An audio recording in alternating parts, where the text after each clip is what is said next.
नमस्कार। आज हम डिस्कस करेंगे गिरिराज पत्रिका, जो कि हिमाचल प्रदेश की साप्ताहिक पत्रिका है। गिरिराज पत्रिका डिस्कस करेंगे, हिमाचल प्रदेश की साप्ताहिक पत्रिका है और अप्रैल महीने का, अप्रैल 2026 का गिरिराज पत्रिका का ये हमारा सेकंड पार्ट है। इससे पहले अप्रैल महीने का एक पार्ट हम डिस्कस कर चुके हैं और इससे पहले जितने भी मंथ हुए हैं उनको भी हम डिस्कस कर चुके हैं और उनकी पीडीएफ कंपाइल कर जो है मंथ के एंड में आपको टेलीग्राम पर प्रोवाइड करवा दी गई है। टेलीग्राम पर ज्वाइन करने के लिए अपने टेलीग्राम से @allexam31 इस तरह से सर्च करना, आपको हमारा टेलीग्राम चैनल मिल जाएगा। अभी डिस्कशन को क्वेश्चन नंबर 1 से जो है वो स्टार्ट करते हैं। बोलते हैं which gram panchayat of Shimla district will be developed as a model solar village under PM Suryaghar Muft Bijli योजना। तो बोलते हैं कि एक योजना चलाई गई है सरकार के द्वारा जिसको पीएम यानी कि प्रधानमंत्री सूर्यघर मुफ्त बिजली योजना बोला गया है। बोलते हैं इसके तहत जो है वो शिमला की कौन सी ग्राम पंचायत को जो है वो बोलते हैं मॉडल सौर विलेज के रूप में विकसित जो है वो किया जाएगा। तो शिमला की जो है वो महली ग्राम पंचायत इसके तहत जो है वो कवर की जाएगी। महली इसका ऑप्शन बी जो है वो सही आंसर है।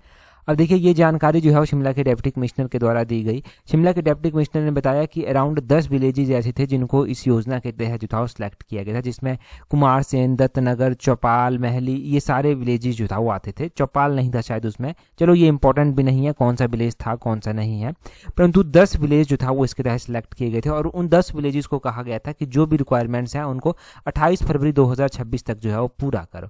अब इन 10 विलेजेस में से जो है वो सिर्फ एक विलेज जो महली विलेज है या फिर महली ग्राम पंचायत है वही पूरी रिक्वायरमेंट को जो है वो फुलफिल जो है वो कर पाई है। अब महली ग्राम पंचायत जो है वो सिलेक्ट हुई है। महली ग्राम पंचायत को जो है वो इसके लिए 1 करोड़ रुपया भी जो है वो दिया जाएगा। ठीक है, 1 करोड़ रुपया जो है वो दिया जाएगा। आपको पता है कि जो सोलर परियोजनाएं होती हैं इसमें क्या होता है, इसमें सोलर पैनल जो है वो लगाए जाते हैं रूफ्स पर। अब घर की छतों पर लगाए जाएंगे ताकि घर की जो बिजली वगैरह है उसका खर्चा जो है वो वहीं से जो है वो निकल सके। बोलते हैं यही स्कीम है, इस स्कीम के तहत 60% सब्सिडी जो है वो प्रोवाइड करवाई जाती है सरकार के द्वारा। 60% सब्सिडी जो है प्रोवाइड करवाई जाती है अगर 2 किलोवाट से लेकर बोलते हैं 2 अप टू 2 किलोवाट, अगर 2 किलोवाट तक के प्रोजेक्ट जो है वो स्थापित करते हैं। और 40% सब्सिडी दी जाती है अगर 2 से 3 किलोवाट के जो है वो प्रोजेक्ट्स जो है वो स्थापित किए जाते हैं। तो इस तरह से जो है वो सब्सिडी जो है वो दी जाती है। अब यहाँ पर जो है वो क्या कुछ और याद रखना या जानना ज़रूरी है। यहाँ पर आपको ये भी ध्यान रखना है कि ये जो प्रधानमंत्री सूर्यघर मुफ्त बिजली योजना है ये लॉन्च कब की गई थी। ये लॉन्च की गई थी फरवरी 2024 में। फरवरी 2024 में जो था ये योजना लॉन्च की गई थी।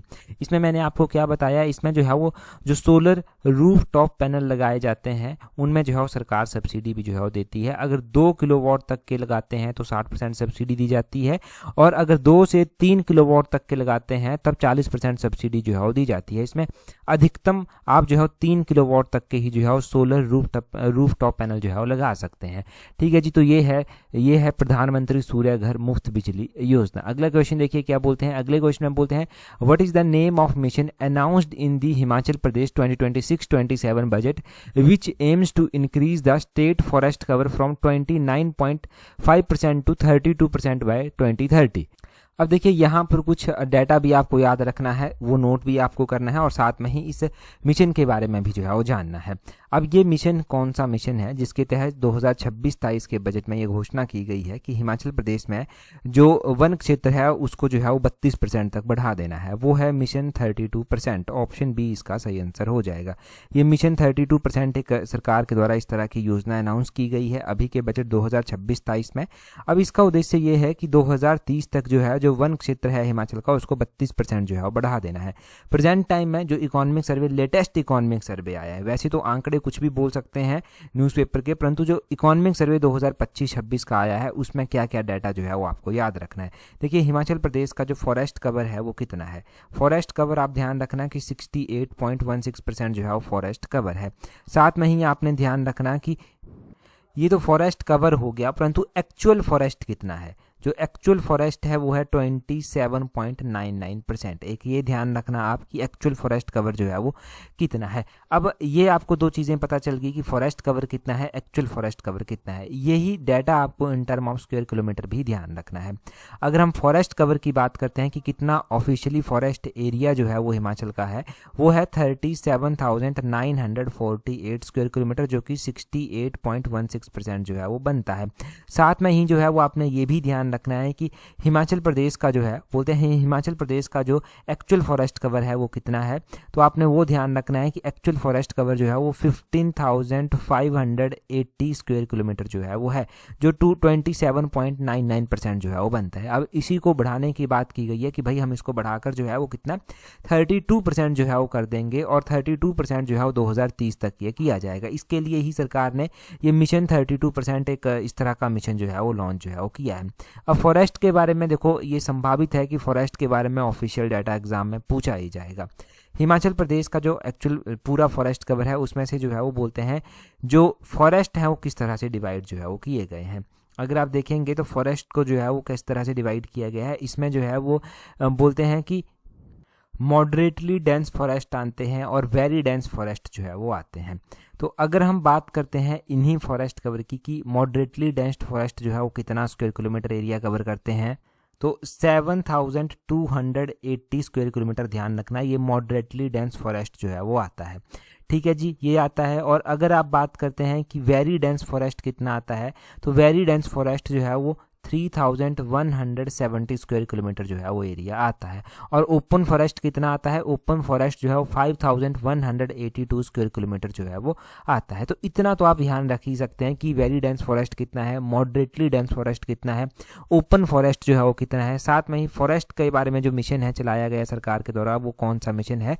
ठीक है जी, ये आपको पता चल गया। अगला क्वेश्चन देखिए क्या बोलते हैं। अगले क्वेश्चन में बोलते हैं recently Himachal Pradesh government signed MOU with which of the following to procure fresh vegetable, fruits, milk, cheese, meat and fish directly from local farmers. तो बोलते हैं कि हाल ही में हिमाचल प्रदेश सरकार ने स्थानीय किसानों से सीधे ताज़ा सब्जियां, फल, दूध, पनीर, मांस और मछली खरीदने के लिए जो है वो निम्नलिखित में से किसके साथ समझौता ज्ञापन पर हस्ताक्षर किए हैं। अभी हिमाचल प्रदेश गवर्नमेंट के द्वारा जो है वो एक MOU साइन जो है वो किया गया है। ये MOU साइन किया गया है ताकि किसानों को डायरेक्टली बेनिफिट पहुंच सके, किसानों से जो है वो डायरेक्टली जो है वो चीज़ें खरीदी जा सकें। और ये MOU जो है वो साइन किया गया है ITBP के द्वारा, ITBP के साथ। ऑप्शन बी जो है वो सही आंसर हो जाएगा। ITBP का आपको पता है, ITBP का पूरा नाम है इंडो तिब्बत बॉर्डर पुलिस। जो हमारा तिब्बत वाला बॉर्डर है उसको जो प्रोटेक्ट करती है वो इंडो तिब्बत पुलिस फोर्स है। ITBP और हिमाचल प्रदेश सरकार ने स्थानीय किसानों से सीधे ताजी सब्जी, फल, दूध, पनीर, मांस, मछली खरीदने के लिए एक MOU पर हस्ताक्षर किए हैं। और ये जो है वो बोलते हैं वाइब्रेंट विलेज प्रोग्राम के तहत जो है वो किया जा रहा है। इसका उद्देश्य है कि बिचौलियों को हटाया जाए, सीमावर्ती किसानों की आय बढ़ाई जाए और स्थानीय उत्पादक होते हैं उनको जो है वो सीधा बाजार में जो है वो उपलब्ध करवाया जाए। ये जो है वो इसका जो है वो एम है। यहाँ पर दो चीज़ें इंपॉर्टेंट हैं याद रखने वाली। एक तो ITBP का पूरा नाम तो आपको पता चल गया, परंतु ITBP का जो है वो रेजिंग डे भी जो है वो मनाया जाता है। ITBP जो है वो इसका रेजिंग डे कब मनाया जाता है, तो ये अक्टूबर महीने में 24 अक्टूबर को जो है वो मनाया जाता है। ये आपने ध्यान रखना है कि 24 अक्टूबर को जो है वो मनाया जाता है। ITBP एक सेंट्रल आर्म्ड पुलिस फोर्स है जो मिनिस्ट्री ऑफ होम अफेयर्स के तहत आती है। 1962 में इसकी स्थापना जो था वो की गई थी। ठीक है जी, ये आपको पता होना चाहिए कि कब इसकी स्थापना जो था वो की गई थी, 1962 में इसकी स्थापना की गई थी। और दूसरा यहाँ पर जो है वो एक और नया नाम यहाँ पर आया है, वाइब्रेंट विलेज प्रोग्राम। ये जो वाइब्रेंट विलेज प्रोग्राम है इसके बारे में भी आपको जो है वो ध्यान रखना है। पहली बात तो ध्यान रखनी है कि ये वाइब्रेंट विलेज प्रोग्राम किस मिनिस्ट्री के तहत जो है वो आता है। ये मिनिस्ट्री ऑफ होम अफेयर्स के तहत ही जो है वो आता है। वाइब्रेंट विलेज प्रोग्राम जो है मिनिस्ट्री ऑफ होम अफेयर्स के तहत ही आता है। और बोलते हैं वाइब्रेंट विलेज प्रोग्राम लॉन्च कब किया गया था, तो 2023 में ये वाइब्रेंट विलेज प्रोग्राम जो है वो लॉन्च किया गया था। अब ये वाइब्रेंट विलेज प्रोग्राम के बारे में पता चल गया कि कब लॉन्च किया गया था। अब इसका एम क्या है, क्यों ये लॉन्च जो था वो किया गया था, ये भी आपको पता होना चाहिए। ये इसलिए जो है वो लॉन्च किया गया था ताकि जो हमारे सीमावर्ती जो है वो गाँव आते हैं उनका जो है वो विकास किया जा सके, उन्हें सुरक्षित बनाया जा सके और वहाँ पर लोगों का जो जीवन स्तर है उसमें सुधार लाया जा सके, अच्छी सड़कें बनाई जाएं, दूर संचार की सुविधा अच्छी की जाए, इस तरह की चीज़ें जो है वो वहाँ पर की जाएं। तो यही इसीलिए जो था ये वाइब्रेंट विलेज प्रोग्राम सरकार के द्वारा चलाया गया है। ITBP जो कि मिनिस्ट्री ऑफ होम अफेयर्स के तहत आती है, उसने जो है ये MOU साइन किया है हिमाचल प्रदेश गवर्नमेंट के द्वारा ताकि किसानों को सीधे तौर पर जो है वो फायदा पहुंच सके, बचौलिए जो है उन बचौलियों को जो है बीच से हटाया जाए। ठीक है जी, ये सब आपने जो है वो ध्यान रखना है। अगला क्वेश्चन हम देखेंगे, परंतु अगर आप तैयारी टीचर एग्जाम के लिए कर रहे हैं तो अभी देखिए syllabus most of the subject का जो टीचर के एग्जाम है, मैक्सिमम सब्जेक्टों का सिलेबस आ गया है, जो नहीं आया है वो भी आ जाएगा। सिलेबस हम आपको टेलीग्राम पर भी प्रोवाइड करवा रहे हैं, परंतु दिक्कत ये आ रही थी एस्पिरेंट्स को कि जो जनरल अवेयरनेस का सेक्शन है उसको कैसे कवर किया जाए। तो जनरल अवेयरनेस का सेक्शन कवर करने के लिए हमने अलग से एक टेस्ट सीरीज चला दी है, जिसका लिंक नीचे डिस्क्रिप्शन बॉक्स कमेंट बॉक्स में दिया गया है। जनरल अवेयरनेस टेस्ट सीरीज कर उसको आप जो है वो ज्वाइन जो है वो कर सकते हैं। अब देखिए जनरल अवेयरनेस की टेस्ट सीरीज को टाइमली ज्वाइन कर लेना, क्योंकि आपके पास है लिमिटेड टाइम। जो आपके नॉन टेक्निकल एग्जाम है, चाहे वो टीचर का एग्जाम है, चाहे आपकी जेई फार्मासिस्ट कोई से भी एग्जाम है, उनमें जो है ये डेफिनेटली आपकी हेल्प करेगी इस जनरल अवेयरनेस के सेक्शन को जो है वो कवर करने में। आपको पता है मेरिट में आना है तो हर एक सेक्शन में स्कोर करना जो है वो जरूरी है, और जनरल अवेयरनेस का सेक्शन एक ऐसा सेक्शन है जिसमें आप 80-90% जो है वो इजिली स्कोर जो है वो कर सकते हैं और मेरिट में एक अच्छा रैंक भी ले सकते हैं। अगला क्वेश्चन देखिए क्या बोलते हैं what is the primary objective of Gopal योजना। ये गोपाल योजना के बारे में गिरिराज पत्रिका में जो था वो दिया गया था, और बोलते हैं अब ये गोपाल योजना जो चलाई गई है इसका प्राइमरी ऑब्जेक्टिव जो है वो क्या है, प्राइमरी उद्देश्य जो है वो इसका क्या है। अब बोलते हैं इसका जो उद्देश्य है वो उद्देश्य ये है कि to solve the problem of stray cattle and protect farmers crop की जो आवारा पशु हैं उनकी, जो बोलते हैं आवारा पशु में भी जो है वो मुख्य रूप से जो है वो इसमें ये कहा गया है कि जो बेसहारा गायें हैं, बेसहारा गायें हो गई, उनको जो है वो एक उनकी वो जो प्रॉब्लम है बेसहारा गायों की, उस प्रॉब्लम को सॉल्व करना है। और जो किसानों की फसल है, आवारा जानवर कई बार किसानों की फसलों को खा लेते हैं, तो वहां से भी किसानों को जो है वो नुकसान होता है, तो उसको जो है वो प्रोटेक्ट करना है। तो इसका ऑप्शन सी सही आंसर हो जाएगा। थोड़ा गोपाल योजना के बारे में डिटेल से बताता हूं तब आपको पता चलेगा। वित्त वर्ष 2025-26 की बात है कि गोपाल योजना के अंतर्गत 14.68 करोड़ रुपए की जो है वो राशि वितरित जो है वो की गई है। कितनी? गोपाल योजना के तहत 14.68 करोड़ रुपए की राशि जो है वो वितरित जो है वो की गई है। बोलते हैं इस राशि से क्या होगा, इस राशि से बेसहारा गायों की उचित देखभाल की जाएगी, उनका जो है वो आश्रय वो भी सुनिश्चित किया जाएगा। बेसहारा पशुओं से उन्नत गंभीर समस्याएं जैसे कि फसलों को हानि होती है, इसको ध्यान में रखते हुए सरकार ने जो है वो ये ठोस कदम उठाया है ऐसी योजना लॉन्च करने का। बोलते हैं बेसहारा पशुओं के कारण किसानों की फसलों को नुकसान पहुंचता है, किसानों को भारी वहां से आर्थिक जो है वो हानि भी उठानी पड़ती है, बोलते हैं जिससे कुछ स्थानों पर किसानों को जो है वो कम खेती या खेती छोड़ने के लिए मजबूर जो है वो होना पड़ता है। अब बोलते हैं कि यहाँ पर सरकार क्या करेगी, यहाँ पर सरकार बोलती है कि सरकार जो है वो गौवंश की देखभाल के लिए जो है वो महत्वपूर्ण पहल के तहत जो है वो गौशालाओं तथा अभ्यारण्यों में गांव के रख रखाव में जो है वो वित्तीय सहायता भी जो है वो देगी, उसमें वृद्धि भी की जाएगी। बोलते हैं गौशालाओं को जो दी जाने वाली मासिक अनुदान राशि है वो 700 रुपया होती थी पहले प्रति गाय, अब 700 रुपया से बढ़ाकर वो 1200 रुपया जो है वो कर दी गई है। बोलते हैं 1 अक्टूबर 2025 से जो है इसको लागू भी कर दिया गया है।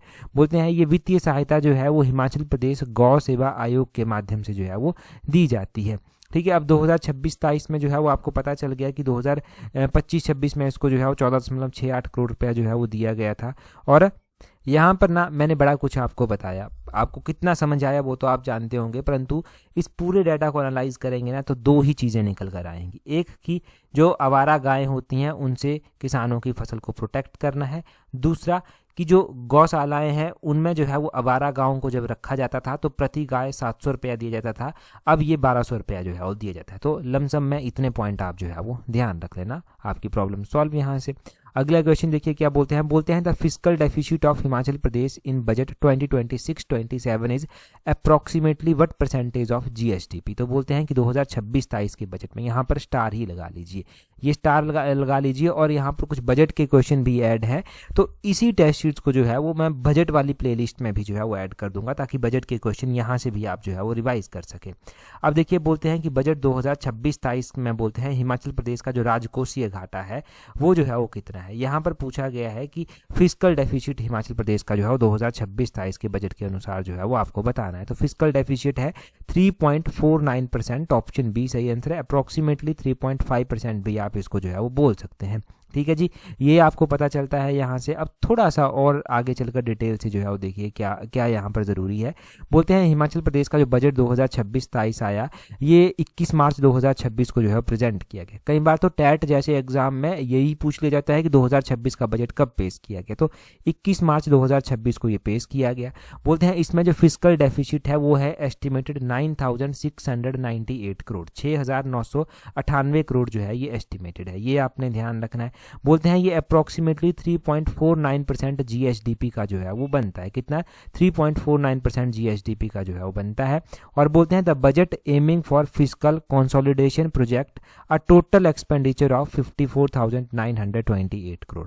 इसका मतलब क्या हुआ? इसका मतलब सीधे तौर पर यह है कि बोलते हैं 2025-26 के संशोधित अनुमानों के अनुसार कुल राजस्व व्यय जो है वो 54,000 के 53,349 करोड़ रुपया जो है वो रहने का अनुमान है। जो संशोधित अनुमान है उनके अनुसार जो है वो बोलते हैं 6,577, ये आपने ध्यान रखना है, 6,577 जो है वो करोड़ जो है वो रेवेन्यू डेफिसिट रहने का जो है वो अनुमान है। तो 2026-27 में जो फिजिकल डेफिसिट रहेगा वो 9,698 करोड़ रहेगा और जो रेवेन्यू डेफिसिट रहेगा वो 6,577 करोड़ रहेगा।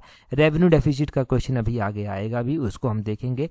परंतु एक और बात मैं आपको बता दूं कि पंचायत सेक्रेटरी और पटवारी के एग्जाम को आप नहीं भूल सकते। इनकी हमने एक अलग से कॉम्प्रिहेंसिव टेस्ट सीट चलाई है जिनमें ये दोनों एग्जाम आपके कवर हो जाएंगे और इस टेस्ट सीट्स का लिंक नीचे डिस्क्रिप्शन बॉक्स कमेंट बॉक्स में अलग से जो है वो दिया गया है। ठीक है, इन दोनों एग्जाम को अगर आप एक साथ तैयार करना चाहते हैं तो ये कॉम्प्रिहेंसिव टेस्ट सीरीज स्लॉट 4 की आपकी बहुत ज़्यादा हेल्प करने वाली है। साथ में ही जो है वो अगर जूनियर ऑफिस असिस्टेंट की तैयारी कर रहे हैं तो उसकी टेस्ट सीरीज अलग से है, उसको भी आप ज्वाइन कर सकते हैं। उसका लिंक भी नीचे डिस्क्रिप्शन बॉक्स कमेंट बॉक्स में दिया गया है। अगला क्वेश्चन देखिए आप क्या बोलते हैं। बोलते हैं the revenue deficit in Himachal Pradesh budget 2026-27 is what percentage of GSDP. पहले हमने फिजिकल डेफिसिट समझा, अब रेवेन्यू डेफिसिट जो है वो समझे कि रेवेन्यू डेफिसिट जो है वो कितना रहने का अनुमान है। तो रेवेन्यू डेफिसिट जो है वो 2.4% रहने का जो है वो अनुमान है। ठीक है, 2.4% जो है वो रेवेन्यू डेफिसिट रहने का जो है वो अनुमान है। बोलते हैं कि जो कुल राजस्व घाटा होगा वो जो है वो 6,570 करोड़ रुपया जो है वो अनुमानित है और राजकोषीय घाटा जो है वो 9,698 करोड़ है, वो भी हमने पीछे जो है वो पढ़ा। ये आपको पूरा जो है वो डाटा एग्जैक्ट ध्यान होना चाहिए। ये रेवेन्यू डेफिसिट और फिजिकल डेफिसिट, इसके ऊपर अगर आप पेपर उठाकर देखेंगे तो पेपर 1 में भी क्वेश्चन देखने को मिलेंगे कि पेपर 1 में भी क्वेश्चन पूछे गए हैं और एचपीआरसी का तो पैटर्न आपको पता चल ही गया है कि जो इकोनॉमिक सर्वे है, बजट है, वहां से वो क्वेश्चन पूछ ही रहा है। ठीक है जी, और मैं बता दूं कि ये जनरल अवेयरनेस वाले जो टेस्ट सीरीज है ना, इसमें हिमाचल जीके को हमने वीडियो एक्सप्लेनेशन के साथ जो है वो डिस्कस किया है। मतलब जो टेस्ट सीरीज हिमाचल जीके की वहां पर प्रोवाइड करवाई जा रही है उसकी वीडियो एक्सप्लेनेशन भी आपको प्रोवाइड करवाई गई है। अगला क्वेश्चन आप देखिए क्या बोलते हैं। अगले क्वेश्चन में बोलते हैं in Himachal Pradesh budget 2026-27 under the Vidhayak Kshetra Vikas Nidhi Yojana the allocation per assembly constituency has been reduced to. तो बोलते हैं कि विधायक निधि योजना होती है, विधायक क्षेत्र विकास निधि योजना बोलते हैं इसको। बोलते हैं 2026-27 के बजट के अनुसार बोलते हैं प्रति विधानसभा क्षेत्र बोलते हैं इसका जो आवंटन है वो कितना घटाकर कर दिया गया है। अब देखिए, अब सरकार ये बोलती है कि केंद्र सरकार के द्वारा जो है वो आरडीजी बंद कर दिया गया, रेवेन्यू डेफिसिट ग्रांट को जो है वो बंद कर दिया गया।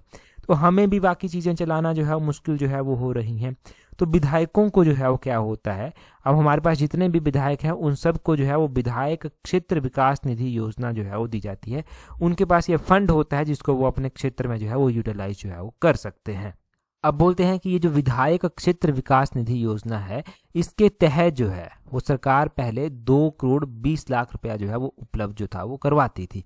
ठीक है, 2 करोड़ 20 लाख रुपया पहले दिया जाता था, परंतु अब इस बार के बजट में इसको घटाकर 1 करोड़ 10 लाख रुपया जो है वो कर दिया गया है। 1.10 करोड़ मतलब इसको कर दिया गया है। ऑप्शन सी इसका जो है वो सही आंसर जो है वो हो जाएगा। ₹1.10 करोड़ इसको जो है वो कर दिया गया है। तो आपको ये पता चल गया कि विधायक क्षेत्र विकास निधि क्या होता है। ये हर एक विधायक को दिया जाता है और हर एक विधायक को जब ये दिया जाता है तो हर एक विधायक उसको अपने हिसाब से अपने क्षेत्र में, विधानसभा क्षेत्र में यूटिलाइज जो है वो कर सकता है। पहले ये 2 करोड़ 20 लाख रुपया दिया जाता था, परंतु अब इसको घटाकर जो है वो 1 करोड़ 10 लाख रुपया जो है वो इसको कर दिया गया है। ठीक है, इतना आप सिंपल टर्म में जो है वो याद रखेंगे, इससे क्वेश्चन बन सकता है एग्जाम में। आगे क्वेश्चन में क्या बोलते हैं in the Himachal Pradesh budget 2026-27 the daily wages for daily wagers has been increased to. तो दिहाड़ीदार जो है ना, उनकी दिहाड़ी भी सरकार ने बढ़ाई है। अब बोलते हैं दिहाड़ीदारों की जो दिहाड़ी बढ़ाई गई है वो कितने रुपए जो है वो बढ़ाई गई है। अब दिहाड़ीदारों की दिहाड़ी में जो है वो 25 रुपए की वृद्धि की गई है। पहले उनको जो है वो 425 रुपए दिए जाते थे, परंतु अब 25 रुपए की बढ़ोतरी के साथ 450 रुपया उनको दिया जाएगा। ऑप्शन बी इसका सही आंसर हो जाएगा। 450 रुपया दिहाड़ी जो है वो फिक्स जो है वो की गई है। ठीक है जी, ये आपने ध्यान रखना है कि डेली वेजर्स को जो है ये किया गया है। कुछ एक इंपॉर्टेंट चीज़ें मैं आपको ऐसे ही बता देता हूँ, एग्जाम पॉइंट ऑफ व्यू से ये बिल्कुल भी इंपॉर्टेंट नहीं रहने वाला जो आगे बताया जाएगा। जैसे कि आउटसोर्स पर जो कर्मचारी लगते थे उनको न्यूनतम जो है वो 13,750 रुपया प्रति माह जो था वो दिया जाता है। जल रक्षक जो होते हैं उनको भी जो है वो 500 रुपया बढ़ोतरी कर 6,100 रुपया प्रति माह जो है वो मिलेगा। जो वाटर कैरियर वाले हैं, वाटर कैरियर वालों को भी 500 रुपया बढ़ाया गया है, वो 6,000 रुपया अब उनको दिया जाएगा। सिलाई के जो शिक्षक होते हैं उनका मानसिक मानदेय रखा गया है 1,000 रुपया। मिड डे मील के जो वर्कर्स हैं उनकी भी 500 रुपया बढ़ोतरी की गई है और 5,500 रुपया जो है वो उनको दिया जाएगा। तो इस तरह से ये डाटा जो है बजट में दिया गया था। इतना इंपॉर्टेंट नहीं है, जनरल अवेयरनेस है, सिर्फ आपकी नॉलेज के लिए ये चीज़ें हैं, आपको ये पता होना चाहिए। यहाँ से इसके ऊपर क्वेश्चन शायद बन जाए एग्जाम में कि बोलते हैं कि सरकार ने ये निर्णय लिया है कि मुख्यमंत्री के वेतन से जो है 50% और उप मुख्यमंत्री और मंत्रिमंडल के सदस्यों के वेतन से जो है 30% और जो विधायक हैं उनके वेतन से जो है वो 20 रुपये जो है वो अस्थायी रूप से जो है वो डेफर किए जाएंगे और ये अगले 6 महीनों के लिए किए जाएंगे। डेफर करने का मतलब ये नहीं है कि ये पैसे नहीं मिलेंगे, वो सिर्फ डेफर है। सरकार की वित्तीय स्थिति जब सुधर जाएगी तब उनको ये पैसे दे दिए जाएंगे। ठीक है, ये आपको जो है वो चीज़ें याद रखनी है। ये यहाँ पर ये पूछ सकते हैं कि कितना % जो है मुख्यमंत्री के वेतन से डेफर किया गया, ये में भी पूछ लिया जाए ऐसा क्वेश्चन। अगले क्वेश्चन में देखिए क्या बोलते हैं purchase price of cows milk has been fixed at ₹dash per liter in the budget of the year 2026-27। तो बोलते हैं कि 2026-27 का जो बजट है, बजट में जो है वो एक चीज़ जो है वो बड़ी चर्चा में रही कि जो मिनिमम सपोर्ट प्राइस दिया जाता है वो जो है वो बढ़ाया गया। अब देखिए बोलते हैं इस बार के बजट में जो है वो क्या किया गया, इस बार के बजट में जो है वो बोलते हैं जो गाय का दूध होता है उस पर जो है वो बोलते हैं प्रति लीटर जो है वो खरीद मूल्य निर्धारित किया गया है। वो कितना किया गया है, वो 61 रुपया जो है वो किया गया है। ये आपने ध्यान रखना है, 61 रुपया जो है वो ये किया गया है। इसका ऑप्शन बी जो है वो सही आंसर जो है वो हो जाएगा। यहाँ पर ही आप ध्यान क्या रखेंगे, और भी चीज़ें यहाँ पर ध्यान रखने वाली हैं कि इसको जो है वो 61 रुपये कर दिया गया है और साथ में ही भैंस का जो दूध है उसके ऊपर जो है वो 71 रुपीज़ जो है वो अब कर दिया गया है। उसमें 71 रुपये जो है वो किया गया है पर लीटर के हिसाब से। तो पहले जो है वो क्या किया जाता था, पहले जो है वो गाय का दूध अगर खरीदते थे तो स्टैंडर्ड रेट रखे गए थे कि 51 रुपये पर लीटर होगा, अब उसको 61 रुपया कर दिया गया है। और वैसे ही जो है वो गाय के दूध का जो है वो ये था, भैंस के दूध का 61 पहले हुआ करता था, अब उसको बढ़ाकर 71 जो है वो कर दिया गया है। ठीक है, हम पहले भी जो है वो पहले के पार्ट्स में भी जो है वो बात कर चुके हैं। जो सरकार जो है वो न्यूनतम समर्थ्य जो है वो देगी कुछ एक चीज़ों में, वो कितना जो है वो दिया जाएगा। तो बोलते हैं कि एमएसपी जो एमएसपी है, न्यूनतम समर्थन मूल्य है, वो दिया जाएगा। अगर हम व्हीट की बात करते हैं तो व्हीट पर जो है ये 80 रुपये पर केजी जो है वो दिया जाएगा। मेज पर मक्के पर अगर हम बात करते हैं तो ये 50 रुपया पर केजी जो है वो दिया जाएगा।